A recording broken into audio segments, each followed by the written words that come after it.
Hi, everybody. Thanks for coming. We're going to get rolling here with the next presentation. This one is on the Community Supervision Resource Center. And presenting today, we have Troy Hatfield from the Center for Effective Public Policy. And I'll let him give you guys his details on it. Thank you. Well, good morning, everyone. It's my first time in Albany, so it's been an interesting experience, or a fun experience. Been through upstate New York and New York City, the southern part of the state, but this is the first time here. It's been fun. It's been delightful so far. So again, my name is Troy Hatfield. I'm here to talk to you a little bit about the Community Supervision Resource Center. And we're going to pepper in a little bit of information about reducing revocations. I apologize for the technical difficulties. I'm not sure what we have in terms of a cable issue that's running through the projector, but it has worked fine in other settings. Not sure what's going on. I'm going to try to be a little interactive. I've got a little bit internet kind of based stuff on here, so hopefully I'll be entertaining over the next 60 minutes. But if you have questions, thoughts, concerns, bring them up as we go. Just love discussion. So, the Community Supervision Resource Center is funded by the Bureau of Justice Assistance. It is new. We launched earlier this year, back in April. And it is basically a kind of a one-stop shop for community supervision. And we're going to get into some of those details. But it's run, when the screen comes back up, by the Center for Effective Public Policy. That's where I work. And again, this is funded through BJA, Bureau of Justice Assistance. So my name is Troy Hatfield. I have been working as a probation officer for the past 25 years. And I just recently moved over into this position. Prior to coming here, again, sorry about the flickering. Prior to coming here, I worked everything imaginable with community supervision, with the exception of parole. I'm from Indiana. I live in Bloomington, Indiana, and that's where I worked as a probation officer. I started off my career in juvenile probation, moved over into adults and community corrections programs, experience with electronic monitoring, all of those types of things, facilitating groups and programs, was part of generating and starting a formalized pretrial services program in our county, in our jurisdiction, back in 2016. And then I eventually left the department just last May as a deputy chief. Our jurisdiction had about 80 people, 80 staff, about 55 officers, in a jurisdiction of about 140,000 in Indiana. So that's kind of my background and where I'm from. I now work for CEPP as a senior manager, and I was hired as the probation expert, or a probation expert for the Community Supervision Resource Center. I've done all that community supervision work except for parole. I have no experience in parole. Many of the concepts are the same, as we know, but in Indiana, parole is a separate branch of government. It's under the executive branch, and probation is under the judicial branch. So my bosses were 9 circuit court judges, and I just made sure I had to please 5 of them in the day like my job. And we are an at-will state. New judges come on board, they can change the leadership at will. And that happens quite a bit in some of our rural counties, our smaller counties, where there's just a 1 or 2 judge operation. Where we had 9 judges, I was pretty insulated from those kinds of things. So that's a little bit about my background. As far as the CSRC goes, we have several project partners that we've been working with to try to get this thing started and try to really develop it over time. And when it comes back up, we will learn that it's APPA, American Probation Parole Association, our Parole Association, APAI, NAPSA for pretrial, Center for Justice Intervention, and Fortune Society. You guys familiar with Fortune Society, based out of New York, in Brooklyn area, I think, right? Ronald Day has been wonderful to work with, and he's also a part of it and on our steering committee. So, some of the things we want to talk about today, we're going to talk about the Community Supervision Resource Center. It's going to be the first kind of half, and what it can do for all of you. And the resources that are available for practitioners. I'll take you to the website, or you guys will be able to go to the website. I'm going to flash a QR code so you can do that when it does come up. And then the second part of the presentation is going to talk a little bit about revocations and community supervision revocations, that sort of thing. And we'll get to that here in a little bit and try to develop some ideas surrounding violations and how to address those. Okay, so maybe, here we go. All right, so do a little introduction. They have a format that I'm required to use, right? It's got learning objectives, it's got agenda. It's a little clunky, in my opinion, but here we go. But these are the things we're going to cover. All right, audience participation. Maybe. All right, anybody used Mentimeter before? Yeah, it's kind of fun. I like it.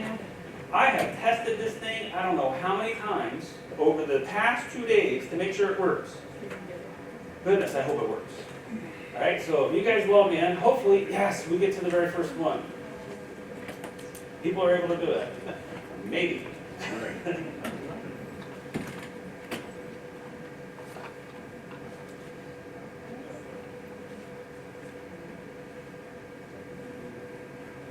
Oh.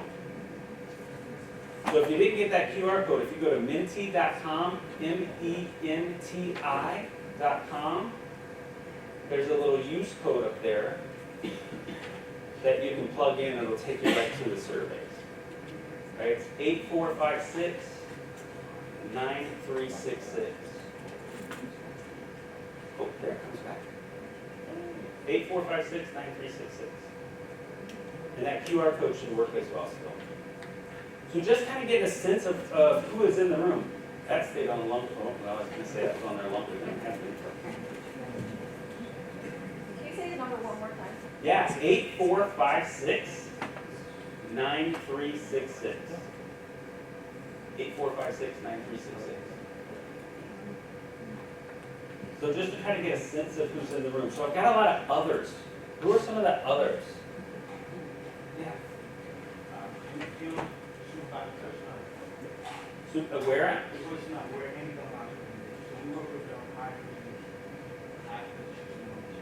Fantastic. Yeah? Yeah? Fantastic.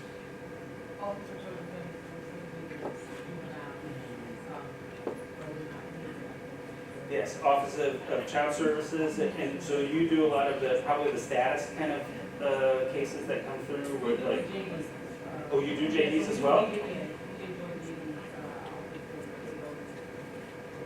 Okay, so New York's set up a little bit different, where those cases go to child services rather than through like a juvenile probation and that.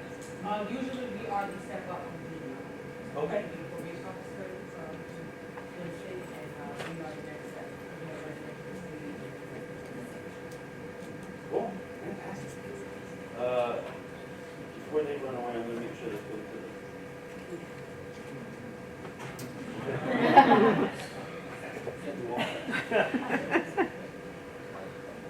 all I did was press slide backwards to see if it worked. Who else is in the room? What other kind of folks? Yeah. We're teachers in our correctional facility. Ah, fantastic. Okay. Parole. Parole. Welcome. Yes. Parole reentry, Mr. Family. Parole and re-entry. Yeah. Did I not have parole on the screen? I thought I had. No, it's reentry though, so. Oh, we're- reentry. Yeah. So Okay. we work in concert with parole, but we're separate. Fantastic. All right. Others? I was working supervisor 5 and 8 to the person that All right. So great, a nice variety in the room, not just all community supervision, but I thank you for coming. That's awesome.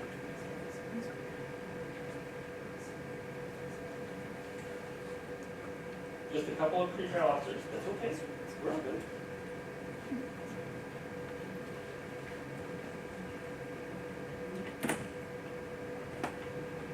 I'll hit forward and see what happens.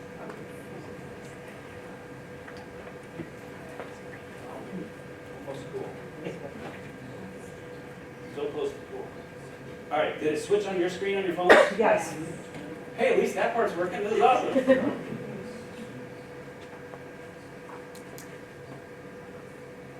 So word clouds are kind of fun because the words get bigger for the more responses of that same response. kind of get an idea. I assume everybody in here is from New York, somewhere in New York State.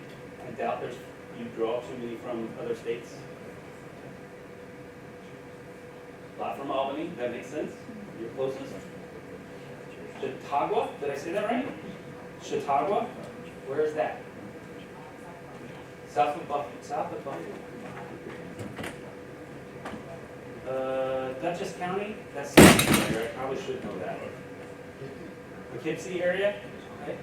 I just met some people. Yep.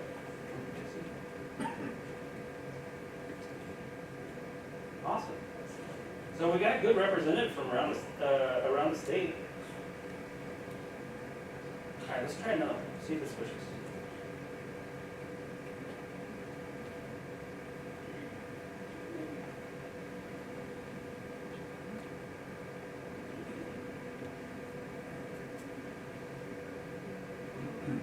All right. How long have you guys been working? What kind of experience do we have in the room?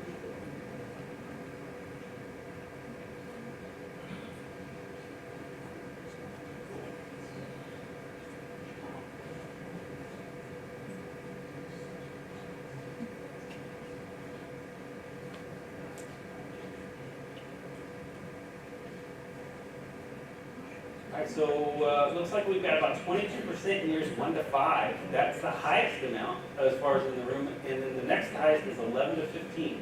That's small on screen, isn't it? Oh, 16 to 20. So we've got a lot of good experience in the room. Awesome. Do you guys enjoy coming to this conference? It's a good one? Yeah, I always like the good ones. Yeah. Okay, let's try one. All right, so we're going to talk a lot about community supervision resource center. Very close. All right, tell me your thoughts. Hopefully there's a little slider or there's a little rating scale on there. It talks about a website where you can find free training, free technical assistance, current information on community supervision, funding opportunities, learning from peers,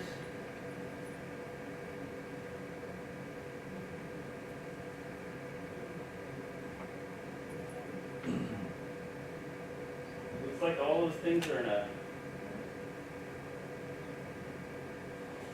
pretty good. Everybody's kind of all at that top end.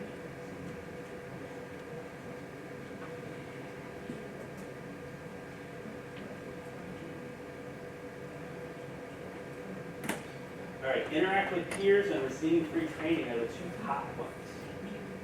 And receiving free TA. So that's nice. All right. All right, so we're going to talk about the CSRC, what I call it all the time, what we call it all the time, Community Supervision Resource Center. And here it is, and he's going to play with this, but I'm going to put this QR code up there. This will take you right to the website, the Community Supervision Resource Center. And if you go to the website, and it's going to take you to the front page, the very top page, if you scroll all the way down to the bottom, there's a place to sign up for a newsletter, and I get paid based on how many newsletters I get signed up for. So please do that. I'm kidding, I don't. But, it does tell us a couple of things. I mean, it tells us how valuable this conference is, and for us to keep coming back, that you guys are getting some things out of it, and that you're interested in this. So I would encourage you to sign up. We don't spam you. We don't send you a bunch of stuff. We send a newsletter out once per month. That's it. Just once a month it comes out. I think the third week, it just came out last Thursday. Second week of the month. And in that newsletter, we'll advertise our free trainings. We'll do a spotlight on some new resources that we've posted or that we might have developed in-house for community supervision. And some new announcements possibly will be in there, maybe some grants, those types of things that you might be able to look up and go for. Again, this is the landing page of the website. But if you scroll all the way down to the bottom, you can sign up for that newsletter. I promise it's not a spam kind of thing. Just once a month.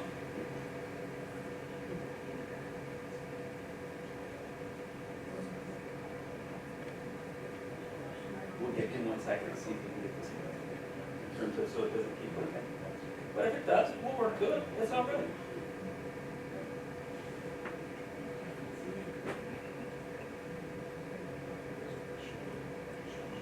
again. I'm just happy the Mentimeter started working. I was so scared that wasn't gonna work. Okay, so, oh, I had cool animations too. No, it's good, it's good. We're gonna work good. So, when I talked about resources, we have a resource library on the website. It's got over 300 resources. And when I talk about resources, I'm talking about both research kind of things, but also practical information. So I spend about a half hour every day. I sign up to all those newsletters from all over, from all kinds of organizations that, you know, a lot of times you hate to sign up for because they just hit you with stuff all the time. That's my day. I get them all. Right, and I read through them. I spend about a half hour every day looking and scouring them to try to find if there's anything new out there that's going to pertain to what we do. Right, and if I find something really good that I think, hey, as a probation officer, I would have liked to have known this or read this, then I send it off to Jenna in our office, and then she reads through it, and then if everything passes all the different tests, it gets posted. We've got over 300 resources up there, from our partners, from different organizations, from research reports to practical guides up there that you can search for by keyword. And we keep adding to it on a regular basis. We also develop resources in-house. One of the most recent things that we developed is a language guide. So just alternative language that you might want to use in your everyday work. You know how, I mean, a lot of times, when I first started, it was all accountability, right? It's trail them, nail them, and jail them. Right? And we're moving from that, from a compliance-based supervision to a change-based supervision, right? And how we speak to clients has changed over the years, and it should have, and it should. The way we were doing things before, it is not in a very positive light, right? So how many of you guys use clients instead of, or individuals instead of probationers, right? It's things like that in your language that you might want to change or look at. So we've got a language guide that goes through a lot of different things, that talks about a lot of different things that you might want to consider in terms of language. We do short Q&A with practitioners, some of the innovative stuff that are going on around the country. We post that. Practice and action stories are short little snippets of things that are going on around the country that you might want to learn more about. We've got some self-assessment guides on the releasing authorities, parole, self-assessment guide in terms of what are some things going on in your policies and practices that you might want to look at or change through that guide. So we've got that resource library. Hey, the animations are working a little bit. All right, we do training. We do training on a regular basis. It is ongoing, no cost. We're setting up our 2025, the first half of the year calendar right now, but we do free webinars. Right now it's about once a month. I think we're going to start gearing it up to about every 3 weeks. And we do a lot of just different things that are going on. We're getting ready to do one September 26th, next week, on post-conviction risk assessments. And then we're going to do, in October, employee peer support programs. Officer wellness is kind of a big thing. Staff wellness right now is a topic that we hear about a lot. And in November, I'm currently working on developing a panel of practitioners to talk about rural supervision in our rural counties. I started in a county of 20,000 people. I was officer number 3 that they got permission to hire in 1998. You know, and I did everything juvenile. They just said, I don't want to do juvenile, the 2 officers that were there, so that landed on my desk. But it was 600 square miles, 20,000 people. You know, and there's barriers, there's some issues going on that you have to deal with and work with in a rural situation, in a rural county. We've got one practitioner on the panel from Wyoming. Wyoming is our least populated state, but one of our largest. Right? The kinds of things that he works with out there is, I can't imagine some of the struggles, but he's hopefully going to bring some of those up and hopefully break down some of those barriers on the panel. Yeah. Are recordings available if you're unable to? Yes, we record all of our webinars and they are posted. That's a great question. They're all there.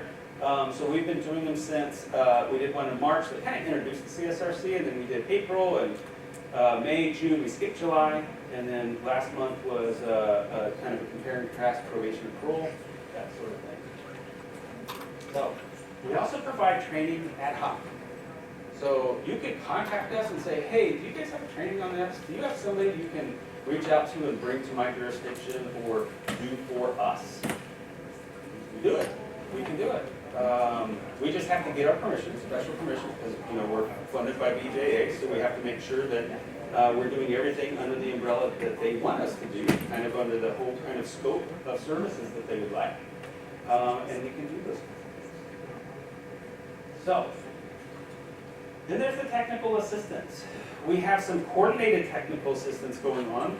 We put out kind of this kind of a request for TA with probate or from parole first to say, hey, are there anything that you guys want to work on?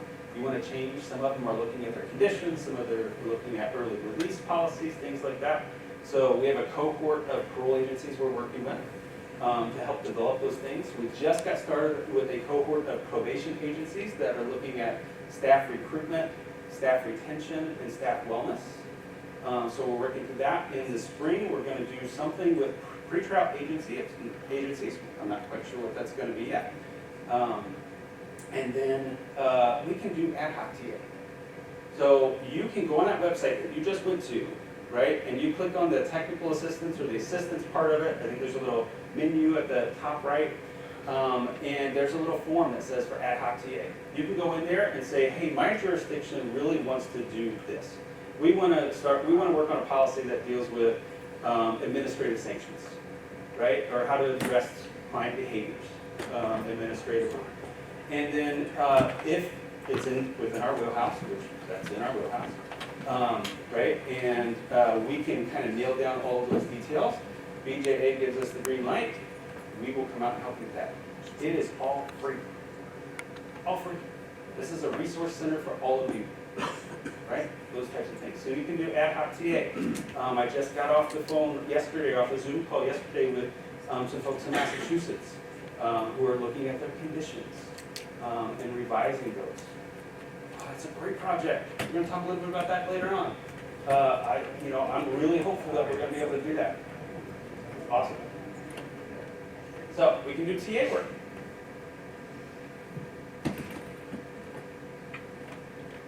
Yeah. We'll work through it. It's all good. We like to highlight innovations. I told you about those little practice and actions bulletins, those kinds of things. But we also are the provider for smart supervision sites. Anybody ever hear of that? ISI, Innovative Supervision Sites. So there is a program through BJA that you can apply for that develops innovations in supervision, right? So if there's something that you want to do that's kind of innovative, some do technology-related stuff, some do other things. We've got like 30 sites across the country, all the way to Guam even. Well, that'd be a fun one to work with. I'd love to travel Guam. That we work with, and I think there's going to be some new sites coming on board in October with a new round of grants. But we help with those, and then we try to write up those stories about them as well, put those out there. Share funding opportunities. Again, I get all those emails, just tons of them. There's several of us in our office that do that. And look for funding opportunities that you guys might want to apply for. So we post those on our announcements page. So we try to go out and look for those funding opportunities so you don't have to spend tons of time doing that. So we put those out there, and it could be from the federal government, it could be a little bit more local, it could be from private organizations or foundations, but we try to post those as well for you. And then the last thing I want to talk to you about, we just launched last Thursday a peer learning community. So we have basically an online forum that is open only to practitioners.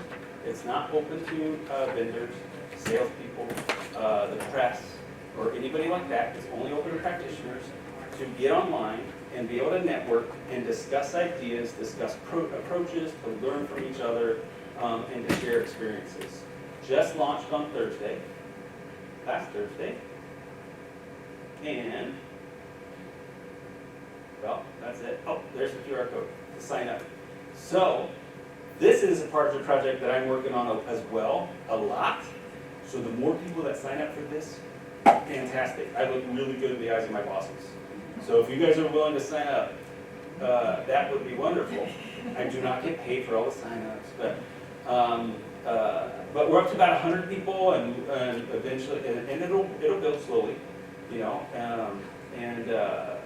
over by the spring, by the end of the year, my goal is to have well over 1,000, and hopefully more than that as it rolls out. But again, we just launched on Thursday, and we've already got quite a few people signed up.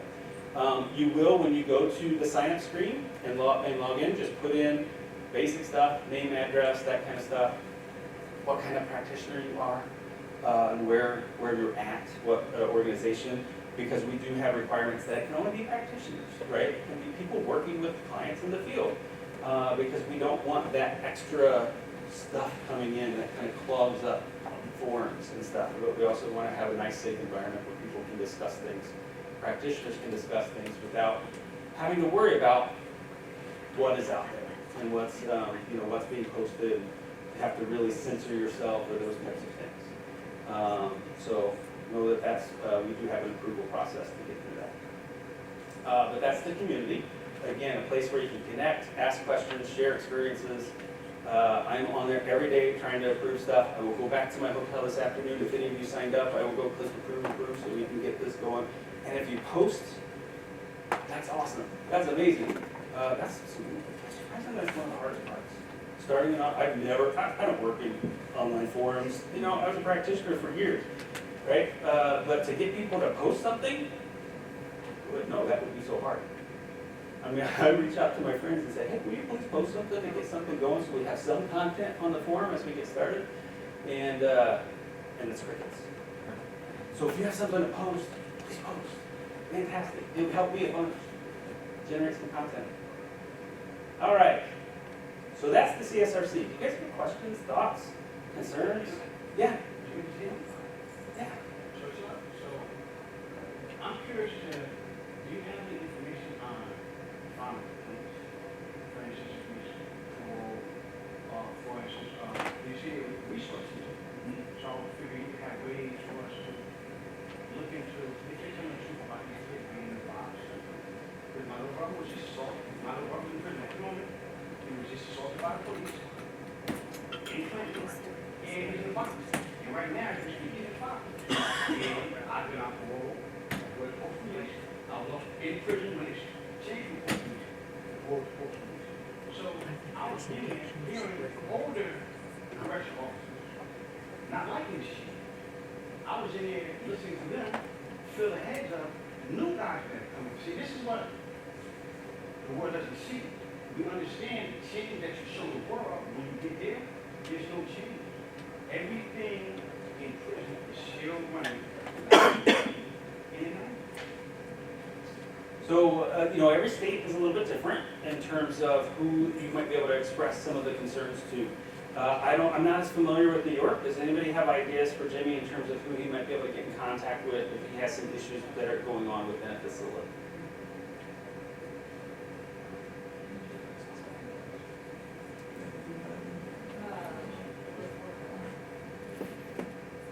There's two ways that you can get assistance. One, you can have the relative speak to the Captain Security or the SORC. That's the person in there that had contact with his relative. You can fill out a grievance form. If it's really serious, you can go to the website and make a formal complaint with the Office of Special Investigation, which is Internal Affairs. So awesome. Thank you. I appreciate you saying this. Maybe you guys have other questions about the CSRC, about some of the things that we might be able to provide? Yeah. Hi, who funds it? Like the BJA funds it? BJA funds it all. Yeah. So, fingers crossed, we'll continue with continuation funding over the next few years to make sure it doesn't die or go away, because we don't want that now that we're really getting it going. I mean, really, it's been alive for 6 months, right? Just since April is when it launched, and we're really trying to build this up and get the word out that it's out there and it's a resource for all people. Yeah. And the forum, is it just New York or it's US? U.S. Everything, yeah. The forum, the community is U.S. Everybody, anybody that I can talk to sign up. Absolutely. Other thoughts, questions? Yeah. Yep. The forum, yeah, it is forum.communitysupervisioncenter.org. forum.communitysuperisionCenter.org. So if anybody's here from a statewide association, probation, do you have the New York State Probation Association, Parole Association? Yeah, if anybody's here from that, would love to get in contact with you guys so that we can send some information, maybe that it can be sent out association-wide. Because, you know, I'm speaking to about, 60 people in the room, and I know that there are close to probably 2,000 community supervision officers, at least in the state of New York, if not more. Probably a lot more, actually. Come to think of it, New York City's giant. It's probably got 2,000 or more by itself, doesn't it? I'm not even close. Yeah? Okay. All right, well, but yeah, I would love to get the word out, because, again, we're just about 6 months old. We're in their infancy stage, and we're really trying to get the word out to people that this is available. Thank you. Okay, so, community supervision. Pathways to leading revocation. One of the things that I did in my job before I left, I was involved in a research project that started back in 2019 called the Reducing Revocations Challenge. It was funded by Arnold Ventures. We were one of 10 sites across the nation that really looked at our revocations and looked at some of those pathways to what led people down that path to being revoked. And we sometimes revoked and sent to jail or sent to prison. And then that was kind of our first phase, is looking at those different pathways and what did we find in terms of commonalities. And the second phase of that was to, what can we put in place to kind of disrupt those pathways? How do we reduce those revocations? How do we reduce people violating their community supervision? So I was going to talk to you a little bit about that today as well. And I'll be honest, you know, I was hired May 1st. I think they submitted this proposal in like March. They didn't, you know, they were April. And so this is what I thought I was going to do today, which is great, which is awesome because I know something about it, which is fantastic. Okay, so to give us a little bit of background, community supervision. At year-end 2022, across the United States, there's about 3.6 million people under community supervision. Is that a large number to everybody? Is that a small number? Is that a lot more than we thought? Pretty big, right? So, and that translates to about 1 in 71 adults. I don't know, so there's 71 people in this room. I'm not saying anybody here's on, you know, that qualifies, but I mean, you just look around the room and you think there's one out of all of us, you know, and you look at the population of your city, of your town, I mean, that's quite a few people across the United States in terms of who's on community supervision. I know that there was a report that came out, in 2018, 2017, that talked about people involved in the system, the justice system, being 1 in 31. Right? There's 1 in 31 either incarcerated, under community supervision, under some kind of connection to criminal justice back then. That number, unfortunately, has gone down or up. You know, the number of people involved has gone down, so that number's gone up. And I think one of the recent studies showed it was closer to about 1 in 47, which is good. We're on the right track, right? We've got a different path. But as far as community supervision goes, as far as year-end 2022, it's about 1 in 71. Right? When we break that down into who is out there, most people are on probation, about 81%. And it sounds like most people in this room are probation or other, not as many on parole, which is good. So I'm talking to a lot of probation people. But that's the main meat and potatoes of people under supervision. In Indiana, we've got about 22,000 people incarcerated in the state. Our state's about 6 million. So we've got about 22,000. We've got about 100,000 people under community supervision in our state. In New York, we've got far less on probation. We've got 100,000. You guys have the last number that I was able to find in 2022 year in is 65,780. That's impressive, considering, you know, like your size and just, you know, that's very few. That's awesome.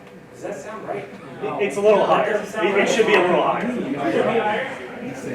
I got this from BJA statistics that were published in May 2024. No, it's not. It should be a little higher. Yeah. Yeah, Yeah, this came from Bureau of Justice Statistics. I pulled this right for, they just released reports in May. It feels like that's just New York City. Yeah. Feels like that's just New York City? All right.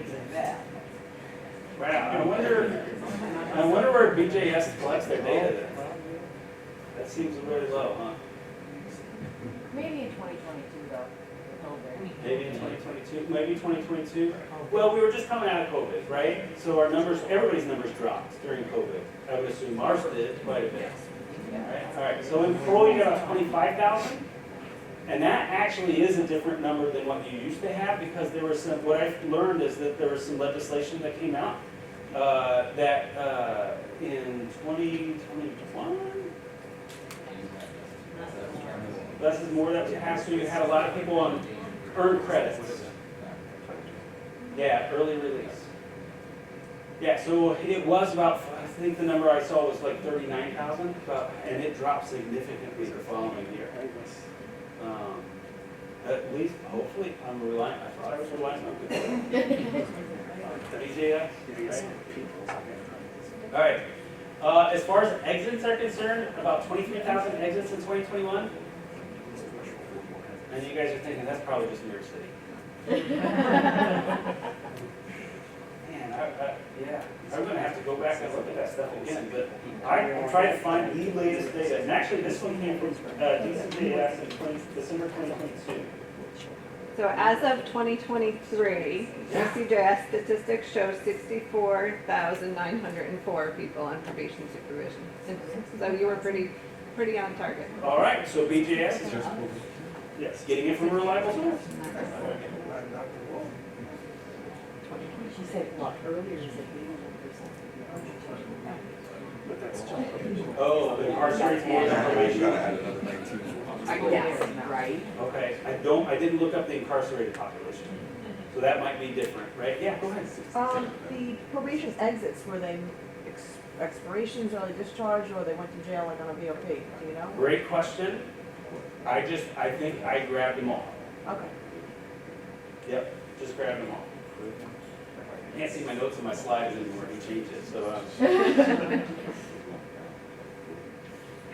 Return to incarceration rate, 17%. So what's 17% of, that's 22, well, exits. No, 60, so about 60, what's 20, what's 70? My notes are wrong. My notes are wrong. We went into criminal justice because we don't do math. Yes. So we were asking the wrong Right? crowd. But I'm a data person, I love that kind of stuff, right? I'm the performance measures guy and all that kind of thing. So that's a lot. Let's say that. 17%, that's a lot of that returns to incarceration. So quite a few. When we looked at parole exits, about 16,000 in 2021, and I think that number's elevated because of the legislation, probably. Way elevated. It's about 7,671, and that's based on Thomas levels of those Okay. And then their return to incarceration rate is about 21%. So we're hovering somewhere in the neighborhood of 15 to 20% return to incarcerations, right? And those come from violations of community supervision, right? Right? So what if we can impact some of those things? That's what we looked at in our county to try to impact some of those things. But let's see if this works again. Fingers crossed. Tell me a little bit about what are some of the most common violations you guys see? Absconding. Absconding's hard to deal with. Rearrest and absconding. So those are two big ones. Yeah, when you say technical, what kinds of things technical are? Curfew? Do you guys have curfews? Is that for people on electronic monitoring, or GPS, or that sort of thing? Or just the curfew? You get a curfew? So you may not wear a bracelet, but you just have a curfew. If you get a bracelet, that means either you're a sex offender, or maybe you have a serious gang or something. And then they might give you a safety note. Sure. There's something similar in India. Sex and violent predators are typically the ones, they have to be bound that by a cord, and then they have a bracelet on when they come out. Absconding is a tough one. All right, refusing treatment. just those people that are hard to work with, right? They're just refusing everything. They walk in the door and they're just like, I'm just gonna do the time that I'm supposed to be here, and that's it. You know, there's a lot of resistance. Substance use.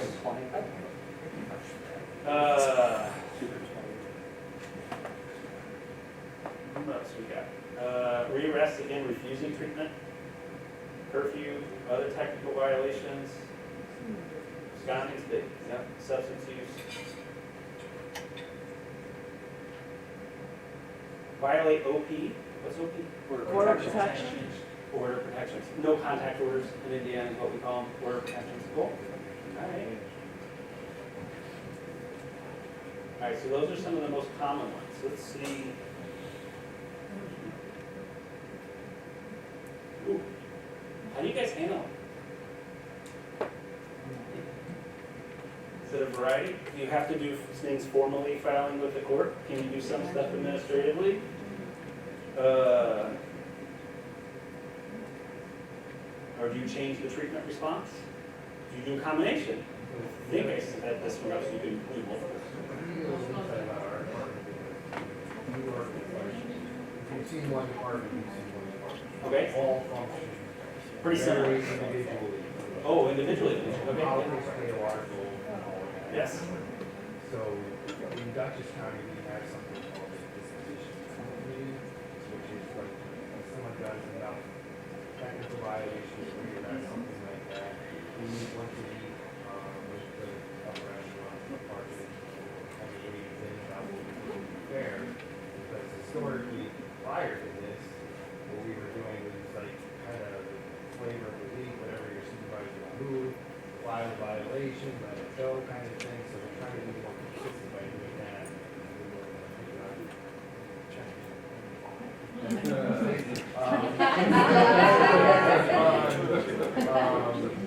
You know, like, the mood, that's like, it's supposed to be, you know, designed to be more fair and consistent, but, just like a judge, you know, it could be like, I was stuck with this morning, so. So you, so they have a review committee, it sounds like, in Dutchess County, where you bring concerns for clients' behaviors to the committee, and is the client present? No. Okay, is it, another question after, is it a blind review? Meaning, do you leave names out, do you leave all the demos out, and No, just we deal with actually- the behavior? We prepare a significant amount of paperwork outlining the violation behavior in addition to criminal history, and anything else that we feel is relevant to their supervision status. And we weigh all of that when we make a decision about if we're going to go to court on a violation, Sure. administrative issues, something. Yeah, and that's typical of a kind of a graduated response system or administrative response. Not necessarily a committee. I think that's different from jurisdiction to jurisdiction, and it's nice because it's not one individual making a decision. One of the things, it looks like most people are able to do graduated responses. One of the things that you may want to consider is blind reviews and taking all demographics out as well. So talking about race, ethnicity, gender, geography, all of those things when you bring it and specifically talk about the behaviors.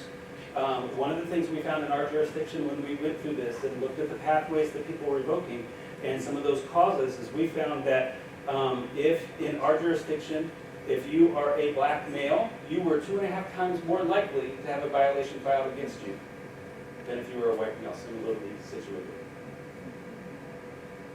Right? That's a problem. That is a problem. When it got to the stage of going to court and going through the court process and the ultimate outcome, black males were no more likely than white males to have a revocation. So it evened itself out in the process, but we had a problem we had to address within our department. So that's one of the reasons why I would say, try to take all of those things out and just deal with behaviors. Because that could be one way to reduce some of those disparities within your department or within. And I'm not saying you might have those things now, but like we didn't realize we had those things until we measured it, until we looked at it. And then we thought that we saw that and we're like, kind of appalling. So we had to do some things to address it. So as far as community supervision and revocation pathways, there's two major studies that kind of looked at these things. across the U.S., and they're both really recent. One of them is the Crime and Justice Institute just released some good information on what they were working in Colorado and Florida. And then the Institute for State and Local Governments out of CUNY, City University of New York.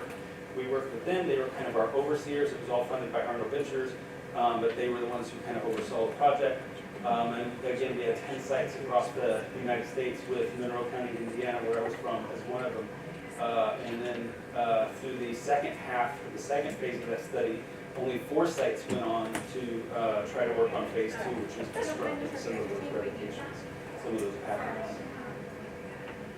So as far as what both of those studies found, that were some of the common pathways or predictors. And we're not going to be able to go into a lot of detail and depth in just 60 minutes. But revocations tended to happen for our highest risk individuals. Make sense? And that's probably where it should be, right? People who are higher risk on some of our risk assessment scales are probably the ones that are a little squirrelier. We watch a little bit more, right? And those tends to be the ones who end up being revoked, typically. Most revocations occur during the first year of supervision. That makes sense? Do you guys have long supervision terms in New York? Yeah, like how long are we talking about? 5 years.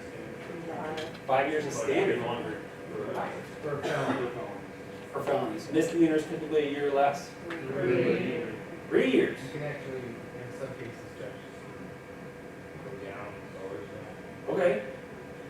Well, there's a lot of research out there that says the longer the terms are, they're not necessary.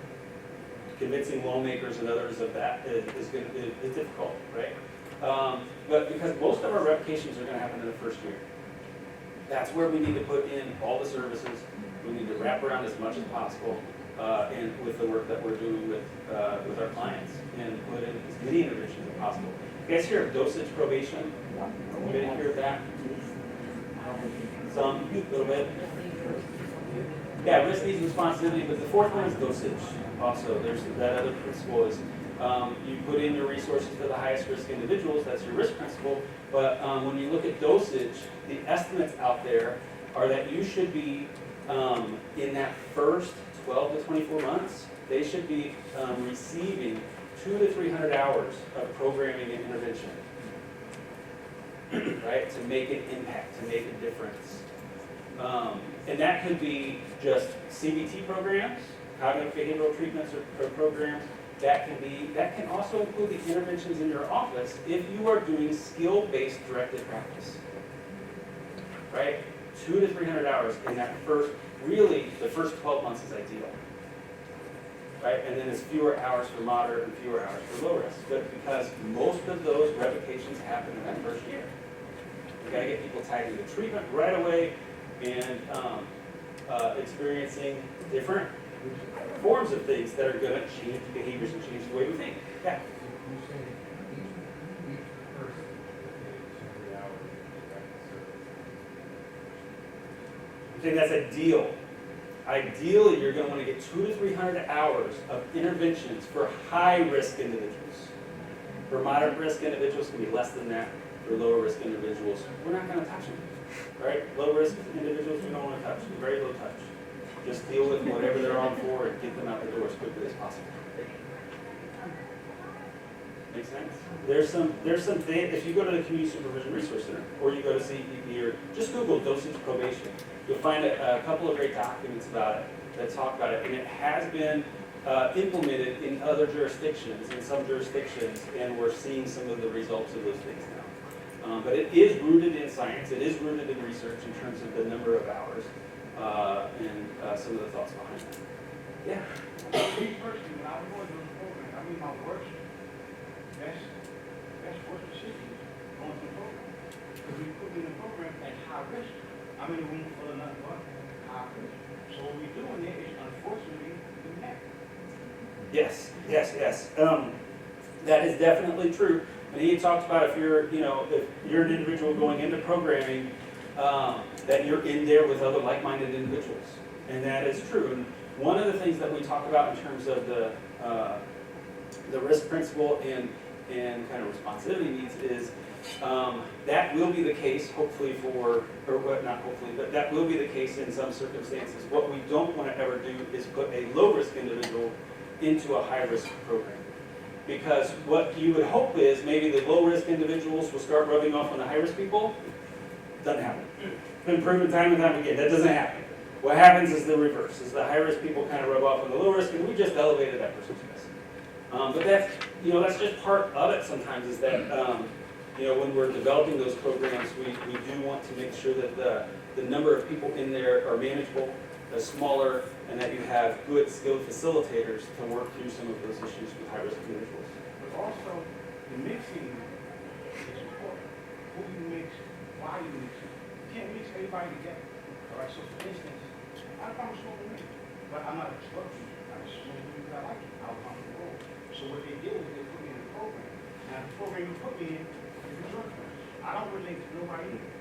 People are in here for drunk violence. Everybody in here has crashed a car, has injured somebody, or they're crack, or cocaine, or they're heroin. So what this does is you put me in here, and you block your network, because they're drug users. And one of the things that we try to do as an officer is try to look at what an individual's needs are and try to match those up with the appropriate resources. And it doesn't sound like that was your experience as well, but hopefully for the majority of folks that we're working with and intervene is that we are being able to match them into appropriate programs. All right, so some of the other attributes or some of the other things, revocations are generally higher for parole than probation. Is that yes, no? Probably.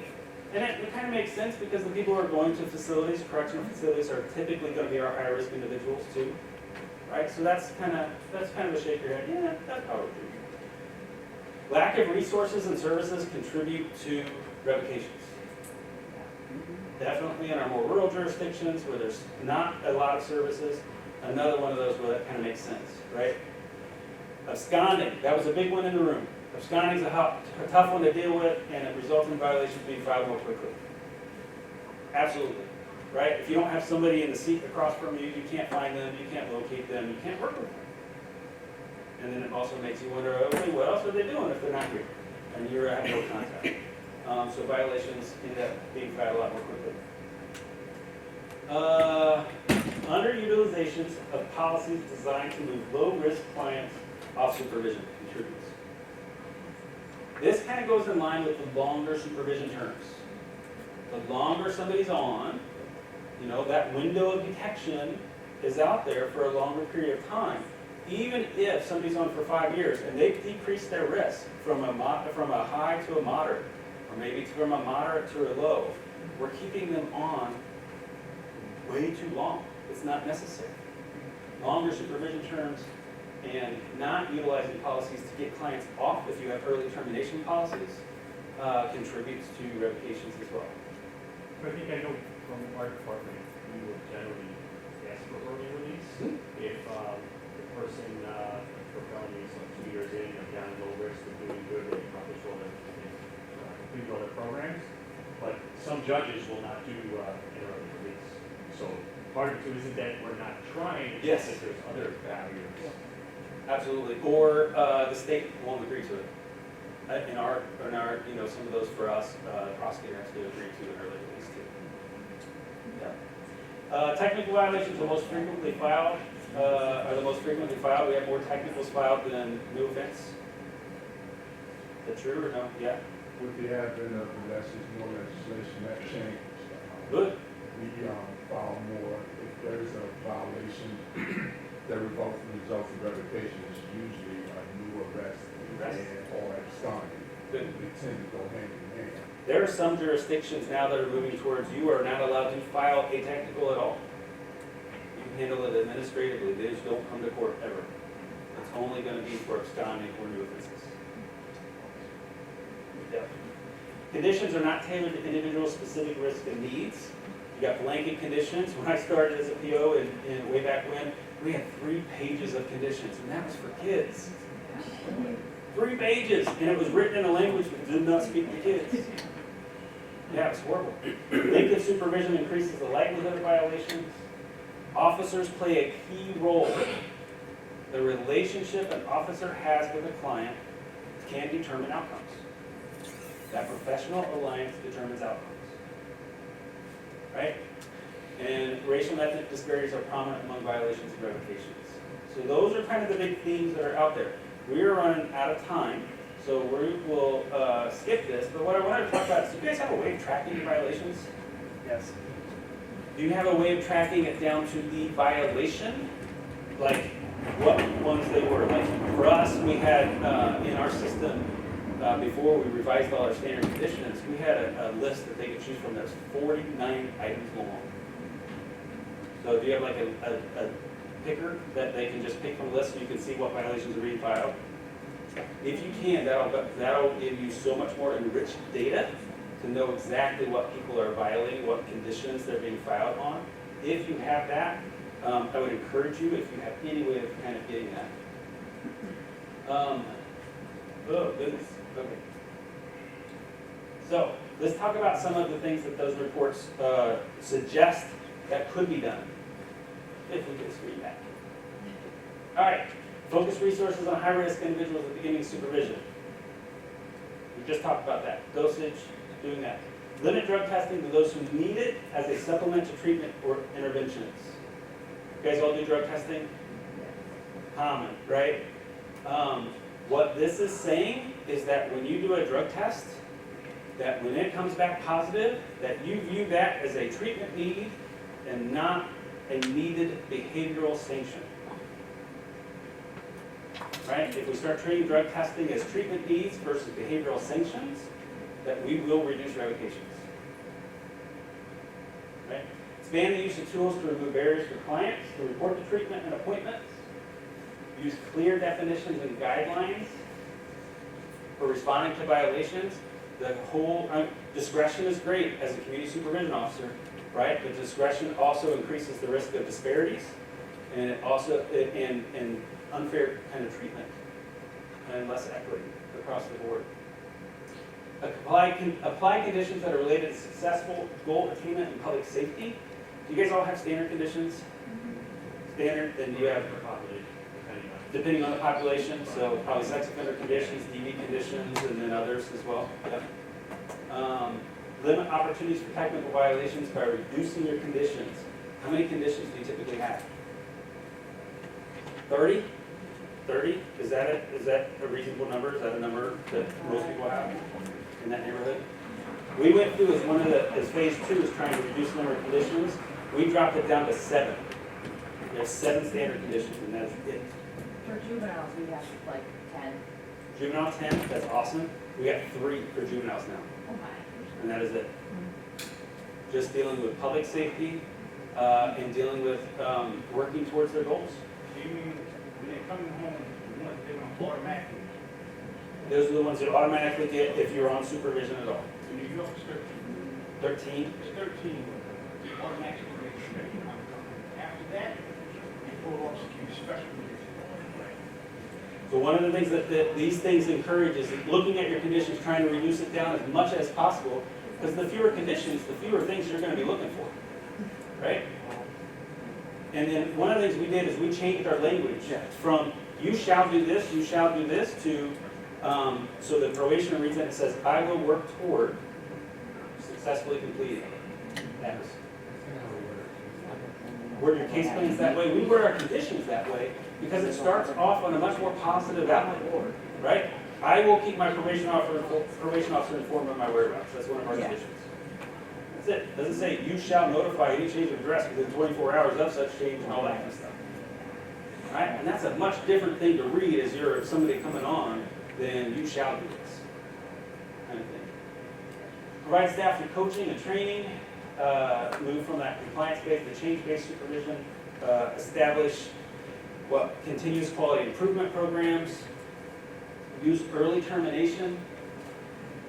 Train officers in skills that promote the behavior change and provide alternatives for low-risk individuals. Don't even supervise them. If you can, no supervision at all. Just administrative or something, so they're never coming in for the low risk. Spend all your time with the high risk people. All of it. Are caseloads really out of whack here? Guess a lot? Yeah? Yeah. If you guys are willing to complete an evaluation, sorry about the technical issues, but if you're willing to do that, it's like 3 questions. Please, that would be wonderful. But yeah, fortunately, we switched to a risk-based supervision in our jurisdiction. We're at like about 125, 130 people per officer. It ran the gamut. When we switched to risk-based, we banked our low-risk caseloads, and there's about 200 per officer, and they rarely come in. And then our high-moderate officers carry about 40 each. So that we try to give them as much time as possible to work with the people that need it most. And the low risk to not see them at all. Do call-ins, write-ins, virtual appointments, whatever. Try to not do anything different. And we got some upcoming trainings coming up. Again, next week. If you look on our website, you can sign up for that. And that's it. And we are out of time. And I really appreciate you guys being patient with me and all my technical.